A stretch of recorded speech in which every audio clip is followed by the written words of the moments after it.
कितनी गंदी बदबू है। सही कहा यार। अबे ओए गवार, मुझे जल्दी से ये बता कि इस वाली बिल्डिंग का ओनर कौन है और कहाँ पर है। उस बिल्डिंग के ओनर के बारे में जानना है आपने?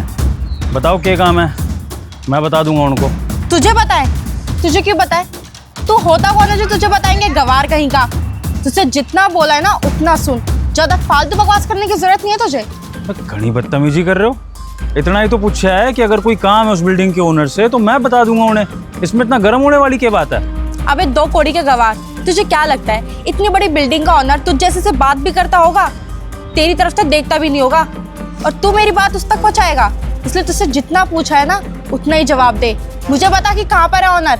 ओ मैडम, तमीज से बात कर रहा हूँ। इसका मतलब ये नहीं है कि कुछ भी बोलती रहोगी। औकात शब्द कहाँ से आ गया इसमें हैं? और दो कौड़ी का तुम कैसे बोल रही हो मन्ने? तुम्हें पता है मेरी औकात क्या है कि नहीं?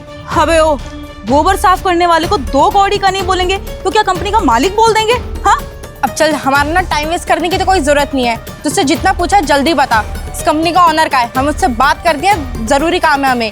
टाइम बर्बाद मत कर हमारा। ओ मैडम, खाली वक्त मेरे पास भी ना है, मैं भी अपना काम ही कर रहा था। थम मेरे पास आए और थम ने उस बिल्डिंग के ओनर के बारे में पूछा, लेकिन थम ने बदतमीजी से बोला, इसलिए मैं थम से ऐसी बात कर रहा हूँ। और वैसे भी अब मुझे थम दोनों से कोई बात ना करनी, क्योंकि ऐसी बदतमीज लड़कियों से मेरे बस की ना है बात करना। जाओ किसी और से पता पूछ लो उस बिल्डिंग के ओनर का। मेरा टाइम और दिमाग ना खराब करो, निकलो यहाँ से। अबे ओ, तेरी हिम्मत कैसे हुई ऐसे बात करने की? हाँ, अपनी औकात देख और हमें देख, ऐसे कैसे बोल सकता है तू? ए मैडम, बार बार अगर ये औकात शब्द का इस्तेमाल तुमने किया ना तो तुम्हारे लिए अच्छा ना होगा, समझी? मैं बहुत प्यार से बात कर रहा हूँ, तो अपने लहजे में रहो। और अब इस बिल्डिंग के ओनर के बारे में मैं तभी बताऊंगा जब थम दोनों मैंने सॉरी बोलोगी, क्योंकि थमने हमारे से बहुत बदतमीजी करी है। पहले सॉरी बोलो, उसके बाद बिल्डिंग के ओनर के बारे में कुछ बताऊंगा, या जो पूछना है वो बताऊंगा। अबे ओ, तू इस बदबू वाली जगह पे रहता है और तू हमें बताएगा? हम तेरे से सॉरी बोलेंगे? सपने में अभी सोच ले। पहली बात तो ये बता, तूने सोच भी कैसे लिया कि हम तुझे सॉरी बोलेंगे? तू मेरे पति को जानता नहीं है क्या? अगर अभी वो यहाँ पर आ गया ना तो तुझे तेरी औकात दिखा देगा अच्छे से। अच्छा, पति की धमकी दे रही हो? सही है। इस गांव में ना आज तक किसी की इतनी औकात ना हुई कि कोई मने धमकी दे सके। यहाँ अपना चैन से तबेले में रहता हूँ, गायों का गोबर उठाता हूँ, दूध निकालता हूँ और किसी को कभी परेशान ना करता। अपना काम ईमानदारी से करता हूँ। लेकिन अगर कोई धमकी देकर मन ने डराने की कोशिश करेगा ना तो उसका इलाज भी मेरे पास है। अपने पति की धमकी दे रही हो ना, बुला लो अपने पति को, मैं भी देखूँ कौन है। तू देख रही है ये जीजू को कैसे हल्के में ले रहा है? अरे ओ, तुझे जीजू की पावर का अंदाजा नहीं है। एक काम कर, तू बुला ही ले जीजू को। तू जानता भी है मेरा पति कौन है? इस बिल्डिंग का ना आर्किटेक्ट है। इतना कमाता है ना, तुझे तो ना चुटकियों में खरीद लेगा। फिर कहीं का नहीं धरा रहेगा तू, ना है तेरा घमंड। तुझसे जितना बोल रहे हैं ना उतना सुन, और हमसे ना तमीज से बात कर, वरना तेरे लिए अच्छा नहीं होगा। अच्छा, तो थारा पति उस बिल्डिंग का आर्किटेक्ट है?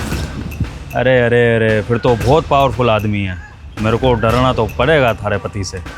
एक काम करो मैडम, अपने पति को यहाँ पर अभी के अभी कॉल करके बुला लो, क्योंकि अब मैं थारे पति की पावर देखना चाहता हूँ। और उसके बाद मैं देखूंगा कि कौन किसको सॉरी बोलता है, कौन किसका क्या बिगाड़ता है। पर ऐसा ना हो मैडम कि थारे पति के आने के बाद ना हम दोनों की नाक कट जाए। तो सोच समझ के अपने पति को बुलाना। बाकी चैलेंज कर रहे हो तो बुला ही लो, मैं तो यहाँ बैठा हूँ।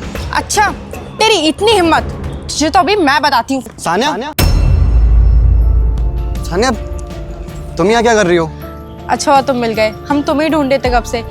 वो तुमने कार की चाबी दी थी ना हमें शॉपिंग के लिए, शॉपिंग तो हमारी हो गई, तो मैंने सोचा तुम्हें चाबी वापस कर दूं। कोई नहीं, चाबी अपने पास रखो, भी ले लूंगा मैं। वो बात पता है क्या है? अच्छा हुआ कि तुम दोनों यहाँ पर आ गए। सानिया, मैं ना तुम्हें आज ना एक ऐसे इंसान से मिलवाने जा रहा हूँ जो मेरी लाइफ में बहुत मैटर करता है। इनसे मिलो, ये मेरे बॉस हैं। वो बिल्डिंग देख रहे हो सामने, वो इन्होंने ही बनवाई है। अरे इनके अंडर में ही आर्किटेक्ट का काम कर रहा हूँ मैं, और आज मैं जो कुछ भी हूँ ना सिर्फ और सिर्फ इनकी सर की बदौलत हूँ। और तुम दोनों ना इनके हुले पे बिल्कुल मत जाना। अरे ना जाने इनकी ऐसी कितनी बिल्डिंग्स बन रही हैं, कितनी कंपनीज चला रहे हैं, और इस शहर में इनके बहुत सारे फार्म हाउस भी है। लेकिन घमंड एक पैसे का नहीं है, कितना सिंपल बन के रहते हैं। वरना इनके बदले कोई और होता ना तो उसमें तो इतना घमंड आ जाता कि वो ये सब काम करता ही नहीं। लेकिन तुमने देखा ना, अभी भी फावड़ा चला रहे थे, गोबर पोत रहे थे, ना जाने ऐसे कितने काम करते हैं ज़मीन से जुड़े। बाय द वे सर, इनसे मिलिए, ये मेरी बीवी और ये उसकी फ्रेंड। हाँ, मैं मिला तारी वाइफ और उनकी सहेली से। सही है, बात करने में सही है, अच्छे हैं, मतलब लगते हैं अमीर घर के हैं ना, स्टैंडर्ड मेंटेन कर रखा है हम लोगों ने अपना। अच्छा है वैसे यहाँ मिल गए, कभी इनको कमरे में लेकर आओ, डिनर वगैरह करेंगे साथ में। हाँ? बिल्कुल सर, आप जैसा चाहें। अच्छा सर, मैं क्या कह रहा था कि अब हम निकलते हैं, लेट हो रहा है काफ़ी।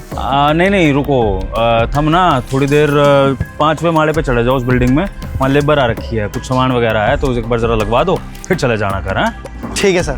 सानिया, आप गाड़ी की चाबी दो, मैं आता हूँ, इतने तुम सर से बात करो। जी मैडम, आप दोनों तो सॉरी बुलवा रहे थे हमारे से। हाँ, पावर दिखा रहे थे अपनी पति की, पता लग गया कौन हूँ मैं? देखिए भाई साहब, हमसे बहुत बड़ी गलती हुई है।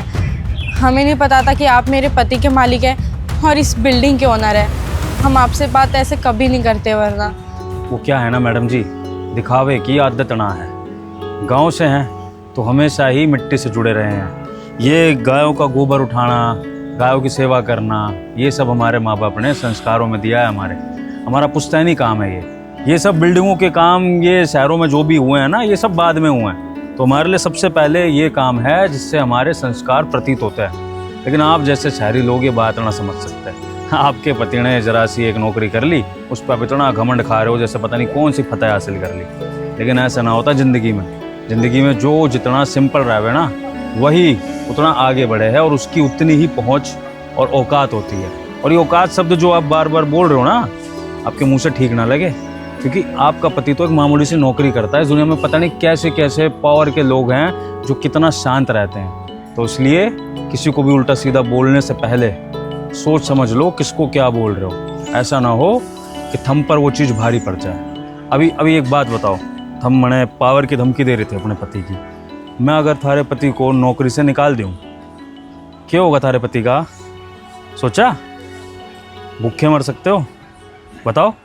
नहीं भाई साहब, प्लीज़ आप मेरे पति को नौकरी से मत निकालिएगा।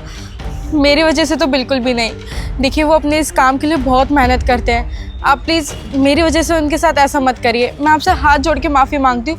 मैं आपके आसपास भी नहीं दिखाई दूंगी, लेकिन प्लीज़ आप मेरे पति के साथ ऐसा मत करिए। कोई बात ना मैडम, हमारा पति बहुत होनहार है और होशियार है, हमारी कंपनी बहुत अच्छे से संभाले है, इसलिए इस बात का लिहाज करके हमारी इस बार गलती को माफ़ कर रहा हूँ।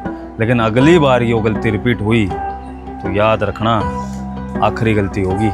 कोशिश करना अगली बार इस घमंड को अपनी जेब में रख के चलो और सिर उठाकर नहीं, सिर झुकाकर चलो और सबकी इज्जत करो। इसी में आपकी भलाई है, इसी में पूरी दुनिया की भलाई है, समझे? जी, आपका बहुत बहुत धन्यवाद। जाइए।